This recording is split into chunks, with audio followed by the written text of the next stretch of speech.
네, 안녕하십니까. 하나증권에서 신흥국 전략 담당하는 김근아입니다. 오늘은 인도랑 베트남 하반기 전망에 대해서 준비를 해봤는데요. 우선 인도부터 말씀드리겠습니다. 인도 증시 같은 경우에는 1월 신고가를 경신한 이후에 큰 폭을 조정을 받으면서 부진한 흐름을 이어오고 있습니다. 이제 가장 큰 원인으로는 미국 이란 전쟁에 따른 유가 상승 부담이라고 파악을 하고 있는데요. 인도 같은 경우에는 원유 수입 의존도가 90%에 달하고 그중에서도 중동산 비중이 거의 절반 가량이기 때문에 지정학 리스크에 굉장히 취약한 구조다라고 보실 수가 있습니다. 그러다 보니까 자연스럽게 경상수지 적자 확대 압력으로도 작용을 하고 있는데요. 좌측 차트는 70달러를 기준으로 했을 때 유가가 10달러 상승할 때마다 GDP 대비 경상수지 적자 비율이 얼마큼 확대되는지를 계산해 놓은 차트입니다. 그래서 계속해서 확대되는 거를 확인하실 수가 있고요. 그리고 고유가는 인플레이션 리스크를 자극을 하는 등 실물 경제 전반에 좀 큰 부담 요인으로 작용하고 있습니다.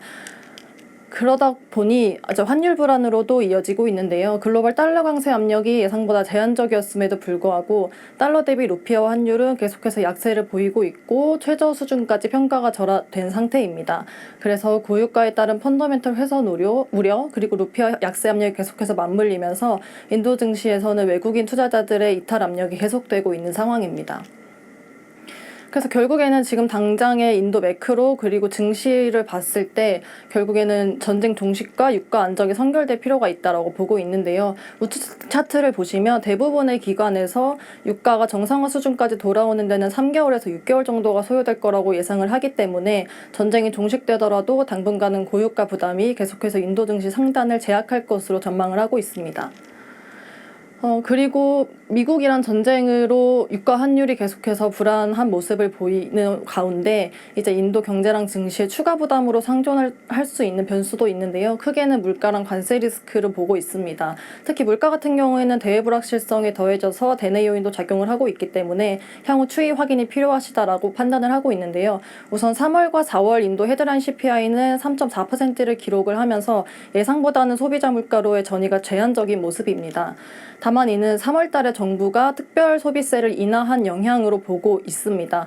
그래서 최근에는 소매 연료 가격이 최근 4년 만에 인상이 됐고 지난 10일간 무려 4차례 인상이 되고 있기 때문에 실시간으로 고유가 부담이 소비자 물가로 전이되고 있다고 보실 수가 있고 또한 3월 WPI 즉 도매 물가가 큰 폭으로 상승한 데 더해서 4월 달도 역시 8%로 큰 폭 뛰었기 때문에 계속해서 시차를 두고 소비자 물가에 어떤 고유가 부담이 전이될 가능성을 시사하고 있습니다. 특히 식품 물가 같은 경우는 인도 물가를 좌우할 경로라고 보고 있는데요. 호르무즈 해협 봉쇄로 천연가스 공급도 차질을 빚으면서 이제 비료 가격이 큰 폭으로 상승을 했습니다. 그래서 일단 작황 시기를 앞둔 어떤 농가의 부담이 이미 상승한 것으로 보고 있고 장기화될 경우에는 비료 투입 감소에 따른 작황 둔화 우려를 저희가 배제를 할 수 없다라고 보고 있습니다. 그리고 기후 여건 또한 비우호적으로 전개가 되고 있는데요. 하반기로 갈수록 엘니뇨 전환 가능성이 더해지면서 일단 강수량이 줄어들 것으로 보고 있고 이는 작황 불안을 일으켜서 식품 물가 상방 압력으로 작용할 것으로 보고 있습니다. 그리고 관세 말씀드리면 미 무역대표부가 이미 지난 3월에 새로운 관세 조사를 개시했습니다. 인도도 역시 포함이 되었고요. 무역법 301조에 근거해서 강제노동 과잉설비 두 조항에 나눠서 이제 조사를 받고 있는 상황입니다. 이미 작년에 고율관세가 부과가 됐을 때 인도 경제에 미칠 영향이 확인이 되었기 때문에 향후 발표될 관세의 적용 범위 그리고 세부 내용에 따라서 인도 경제나 수출 등 기업 전반에 미칠 부정적 영향을 저희가 염두에 둘 필요가 있다고 말씀을 드립니다. 그래서 앞서 말씀드린 고유가 국면 그리고 물가, 관세 모두 인도 경제랑 증시에 분명한 하방 압력으로 작용을 하고 있습니다. 다만 아직까지는 저희가 인도 경제의 성장축이 구조적으로 훼손됐다라고 보기는 어렵다라고 판단을 하고 있는데요. 그 이유는 전쟁 이전까지 인도는 견조한 내수 소비 그리고 정부의 정책 모멘텀에 힘입어서 좀 고성장세를 이어갈 것으로 예상이 됐었습니다. 그래서 작년에 정부가 실시했던 경기 부양책들이 하반기부터 점차 효과가 나타나기 시작을 했고 올해도 그 정책 효과가 누적되면서 계속해서 좋은 소비 회복세가 이어질 것이라는 기대감이 만연한 상황이었는데요. 최근 들어서 소비 둔화에 대한 우려가 작용하고 있긴 합니다만 4월 달에 발표된 자동차 판매량 그리고 성품 및 서비스세의 호조를 감안했을 때는 아직까지는 내수 수요가 위축됐다라고 보기는 어려운 국면이라고 판단을 하고 있습니다. 따라서 대외 변수가 완화됐을 때는 소비 회복이 다시금 전개될 가능성을 기대를 하고 있는 상황이고요. 그리고 올해는 작년에 정부가 경기 부양에 힘을 썼다면 올해는 정부의 정책 초점이 다시금 고성장세에 집중이 되는 모습입니다. 그래서 7대 전략산업 고도화를 제시했는데 이 정부가 제시한 7대 전략산업 같은 경우에는 향후 인도 경제를 이끌 어떤 제조업의 근간이 될 산업들이기 때문에 중장기 성장 기대감과 관련 업종의 투자 심리 개선이 기대가 되고 있는 상황입니다. 그리고 이제 산업 경쟁력 제고를 뒷받침하기 위해서 인프라 투자 확대를 지속할 계획입니다. 작년에 말씀드렸다시피 경기 부양에 힘을 썼다 보니까 우측 차트에서 확인하실 수 있다시피 인프라 투자에 할당된 예산이 전년도와 비슷한 수준으로 배정이 됐었습니다. 근데 올해는 이제 전년 대비 9% 증액한 예산이 할당이 됐기 때문에 인프라 투자가 가속화될 것으로 기대를 하고 있고 단기적으로는 경기 하방을 완충하는 동시에 중장기 성장 잠재력을 높이는 요인으로 작용할 것으로 전망을 하고 있습니다. 한편 기업이익 측면에서도 좀 긍정적인 신호가 확인이 되고 있는데요. 12개월 포 EPS 증가율은 하반기를 저점으로 반등을 하기 시작하면서 우상향 흐름을 이어가고 있고 ROE 같은 경우에는 소폭 둔화하긴 했습니다만 여전히 14%의 두 자릿수 증가 유지하고 있습니다. 그래서 이익 모멘텀이 회복되고 있고 수익성 역시 굉장히 견조하기 때문에 대외 변수가 안정이 된다면 인도 증시의 재평가 여지는 열려있다라고 판단을 하고 있습니다. 그리고 인도 증시를 봤을 때 항상 걱정을 하셨던 부분이 밸류에이션 과열 논란인데요. 최근에 이제 PER은 18배로 과거 수준을 하회하고 있기 때문에 밸류에이션 과열 부담도 상당 부분 완화됐던 것으로 판단을 하고 있습니다. 따라서 중장기 인도 증시에 대한 긍정적인 시각은 유지할 수 있다는 판단을 하고 있습니다.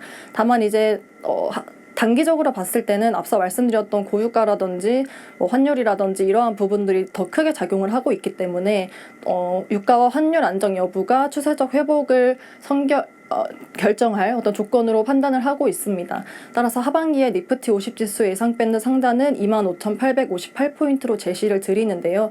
유가가 예상보다 빠르게 진정될 경우에는 상단은 26,000포인트 이상으로 열어둘 수 있다라는 말씀을 드리겠습니다. 다음은 베트남입니다. 베트남 증시는 전쟁 이후에 일시적으로 조정을 받았지만 인도와는 차별화된 흐름을 보이면서 계속해서 빠르게 반등하는 모습을 확인하실 수가 있습니다. 물론 베트남 역시 고유가 국면에서 자유롭냐 하면은 그것은 아닙니다. 다만 이제 경상수지 흑자 기조와 그리고 견조한 수출, FDI 유입이 완충 역할을 하면서 실물 경제로의 전이되는 강도가 인도 대비해서는 상대적으로 좀 제한적인 모습이라고 판단을 하고 있습니다. 그래서 베트남 증시 강세의 핵심은 견조한 펀더멘털과 정책 모멘텀에 있는데요. 우선 2025년 베트남 경제 성장률이 정부의 목표치인 8%를 달성하면서 상당히 정책에 대한 신뢰도가 높아져 있는 상태입니다. 이에 더해서 2026년에 정부가 목표를 10%로 상향 제시하면서 일단 어떤 기대감이 굉장히 많이 올라와 있는 상태고요. 시장에서는 고유가가 물론 리스크이긴 합니다만 펀더멘털 개선 흐름이 정책 지원을 바탕으로 이어질 가능성에 조금 더 제시를 하고 있다라고 판단을 하고 있습니다.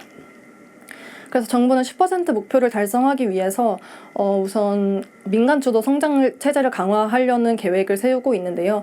사실 이 10% 고성장이라는 걸 달성하기 위해서는 로컬 기업만으로는 부족한 것이 사실입니다. 그래서 그동안 어떤 경제 성장을 견인해왔던 한 축인 FDI 유입을 조금 더 끌어올 것으로 기대를 하고 있는데 이번에 첨단 산업을 육성하겠다라는 목표도 함께 제시한 만큼 첨단 산업을 중심으로 한 FDI 유치를 할 것으로 기대를 하고 있고요. 이는 향후 로컬 기업 부가가치 제고로 이어지면서 중장기 기업이익 개선 기대감을 높일 것으로 보고 있습니다. 그리고 베트남 역시 인도와 마찬가지로 올해 인프라 투자를 가속화할 것으로 기대를 하고 있습니다. 제조업 기반 확대랑 FDI 유입을 위해서는 인프라를 개선을 해야 되기 때문에 인프라 개발이 계속해서 가속화될 것으로 기대를 하고 있고요. 특히 올해 같은 경우에는 주요 인프라 프로젝트들이 시작되는 원년입니다. 그래서 단기적으로는 인프라 투자가 경기 하방을 완충하는 동시에 역시나 중장기 생산성 개선 그리고 민간 투자 유인을 강화할 것으로 기대를 하고 있습니다. 그리고 제가 재차 FTSE 승격이 중요하다라고 말씀을 드렸었는데 얼마 전에 드디어 FTSE 이머징 마켓으로 승격이 확정이 됐습니다. 그래서 2026년 9월부터 1년에 걸쳐서 단계적으로 편입이 될 예정이고요. 이 역시 하반기 베트남 증시에 대한 투자 심리를 개선하는 요인으로 작용할 것으로 기대하고 있습니다.